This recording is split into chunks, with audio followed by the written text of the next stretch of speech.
সৃষ্টিকর্তা বলেন। কে বলেন? যিনি সৃষ্টিকর্তা, যিনি এই বিশ্ব জাহানের পরিচালক, যিনি Almighty creator around the earth, মানে গোটা পৃথিবী বা বিশ্ব যাই বলেন না কেন।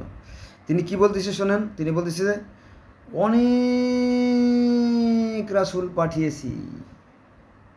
আল্লাহ পাক বলতেছেন যে আমি বহু রাসূল পাঠিয়েছি, এদের সংখ্যা 1,24,000 অথবা মতান্তরে 2,24,000।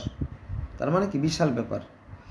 যাদের কথা পূর্বে তোমাকে বলেছি, নবী মোহাম্মদ সাল্লাল্লাহু আলাইহি ওয়াসাল্লাম বলতেছে যাদের কথা তোমাকে বলেছি, আবার অনেক নবী রাসূলের কথা তোমাকে বলা হয় নাই। কার কথা? সৃষ্টিকর্তার কথা। এটা কোথায় আছে? এটা আছে সূরা নিসা, সূরা আর-নিসা আয়াত নম্বর 164। মানলে মানবেন, আর যদি মনে করেন যে না আমার মানা দরকার নাই, আকাম কুকাম করি, তওবা পড়লেই তো সব মাফ হয়ে যাবে, করতে পারেন। আচ্ছা, আর একটা আয়াত বলি। এখানে বলা হয়েছে যে নিশ্চয়ই নিশ্চয়ই যারা বিশ্বাসী, নিশ্চয়ই যারা বিশ্বাসী ইহুদি, সাবেই, খ্রিস্টান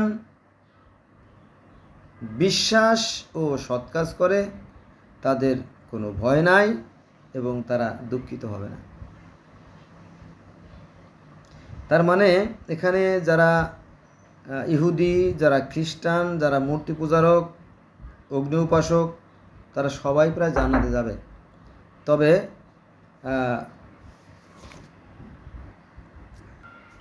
বন্ধুরা যেটা বলতেছিলাম সেটা হচ্ছে যে এখানে যে বিষয়গুলো এটা আমরা জানি না। এখানে আল্লাহ পাক বলতেছে নিশ্চয়ই যারা বিশ্বাসী ইহুদি, সাবি ও খ্রিস্টান বিশ্বাস ও সৎ কাজ করে। বিশ্বাস এবং সৎ কাজ, এই দুটো কথা খেয়াল রাখবেন। এটা সূরা আল বাকারার ৬২ নম্বর আয়াতে একই কথা বলা আছে। হ্যাঁ, তাদের কোনো দুঃখ নাই, তাদের কোনো ভয় নেই। এটা আছে সূরা মায়েদা আয়াত নম্বর ৬৯। সূরা মায়েদা ৬৯, দ্যাটস মিন 69। বোঝা গেছে বিষয়টা? এখন মূল বিষয় আসি।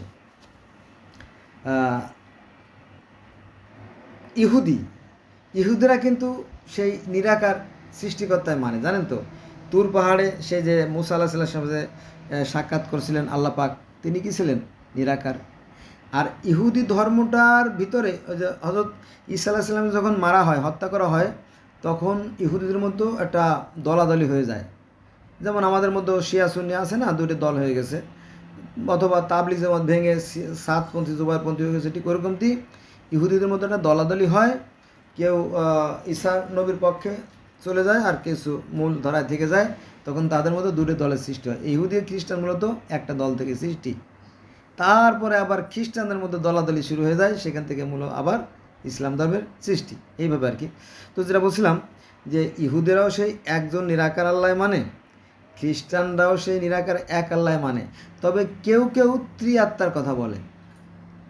কেউ কেউ ত্রিআত্মার কথা কেন বলে জানেন? আমাদের ইসলাম ধর্মের মধ্যে অনেকে আছে যে শিয়াদের একটা দল বলে যে নবী মুহাম্মদ সাল্লাল্লাহু আলাইহি ওয়াসাল্লাম স্বয়ং ঈশ্বর বা আল্লাহ। এটা বাড়াবাড়ি আর কি, আছে না? আবার আমাদের আলেম ওলামা কওমি বলেন আর আলিয়া বলেন, এরা বলে যে নবী হচ্ছে নূরের তৈরি। এরাও কিন্তু বাড়াবাড়ি করে। তো ওরকমটি খ্রিস্টানদের মধ্যেও বহু ভাগ আছে, যেমন Baptist, Catholic, Protestant, seven Adventist, জিহোভার সাক্ষী, অর্থোডক্স, অ্যাংলিকান, হানাফাইট, এরকম ওদের মধ্যে 14 থেকে 36টা ভাগ আছে। ওদের মধ্যে একটা দুইটা দল আছে, তারা ত্রিআত্মা বিশ্বাস করে যে ঈশ্বর আছে সৃষ্টিকর্তা, আর ঈশ্বর পবিত্র আত্মার মাধ্যমে পবিত্র মাতার গর্ভে পবিত্র ঈসার জন্ম দিয়েছেন। এরমতি একটা দল, বেশি না। কিন্তু এই নেগেটিভ দিকটা আমাদের আলেমরা ফোকাস করে বেশি। যেমন আরেকটা নেগেটিভ কথা বলি, যেমন হিন্দুরা কিন্তু নিরাকার আল্লাহ বিশ্বাস করে। বেদ, হিন্দুদের যে মূল যে গ্রন্থ বেদ, বেদে ঈশ্বর নিরাকার, জ্যোতিময়, অশরীরী এবং জন্মমৃত রহিত। কিন্তু কিছু কুলাঙ্গার আছে, কিছু বদমাইশ আছে, তারা যে মূর্তি পূজা করে, ওই নেগেটিভ দিকটা এই আলেমরা ফোকাস করে, মানে অন্য ধর্মের বদনাম করে। কিন্তু আসলে আসল কথা তারা বলে না। ঐক্যের কথা, সাম্যের কথা, ভ্রাতৃত্বের কথা, বন্ধুত্বের কথা বলে না। শুধু আমি বলে গেলাম, আমি। বোঝা গেছে বিষয়টা? তো বন্ধুরা, ধর্ম বলতে ওই কথাকে বোঝানো হয় যাচ্ছে সত্য, সুন্দর আর কল্যাণ আর আদর্শের পথই মূলত ধর্ম। ধর্ম শব্দের অর্থ হচ্ছে ধৃ ধাতুর সাথে মন প্রত্যয় যুক্ত হয় ধর্ম। ধর্ম তো ধারণ করা। আপনার কাছে একটা গ্লাস আছে, কাঁচের গ্লাস, কোনো একটা গ্লাসে রাখলেন আপনি লেবুর শরবত, সেটা মিষ্টি। কোনো একটা গ্লাসে রাখলেন আপনার নিমের শরবত, সেটা তেতো। কোনো রাখলে আপনি ইসুপগুলের ভুষি রাখলেন, সেটা স্বাদহীন। আবার কোনো রাখলে আপনার চিনির শরবত, সেটা হচ্ছে মিষ্টি। এরকম কি মানে পাত্র কিন্তু একই। হ্যাঁ, তো ধর্ম মূলত দুইটা, একটা আছে সুধর্ম, একটা কুধর্ম। ভালো কাজের ভালো ফল, মন্দ কাজের মন্দ ফল, এটা কোরআনের কথা। আল্লাহ বলতেছে আমি জন্ম মৃত্যু সৃষ্টি করেছি মানুষকে পরীক্ষা করার জন্য। হ্যাঁ, তাকে আমি ভালো মন্দের জ্ঞান দিয়েই দিছি। এখন সে কোনটা করবে, ভালোটা করবে না মন্দটা করবে, এটা তার একান্ত অভিপ্রায়। কোনো সমস্যা নেই, আপনি ভালো কাজ করলে ভালো ফল পাবেন, মন্দ কাজ করলে মন্দ ফল পাবেন।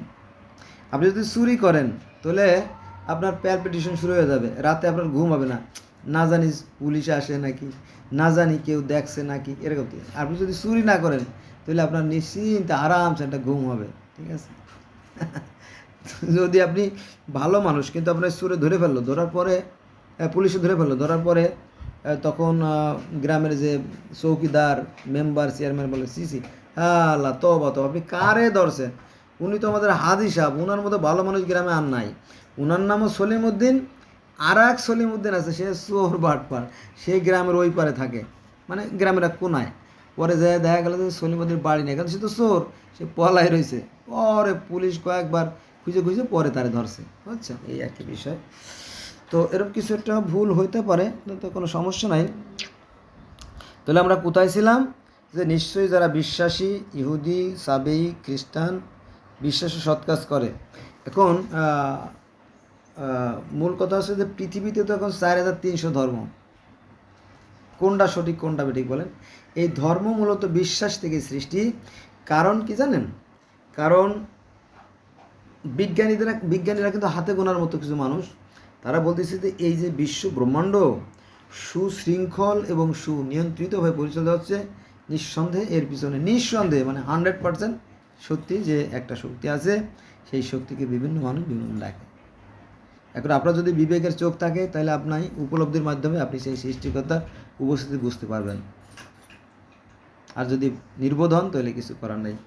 তো বন্ধুরা, আজকে এই পর্যন্ত, সবাই ভালো থাকবেন, আল্লাহ হাফেজ।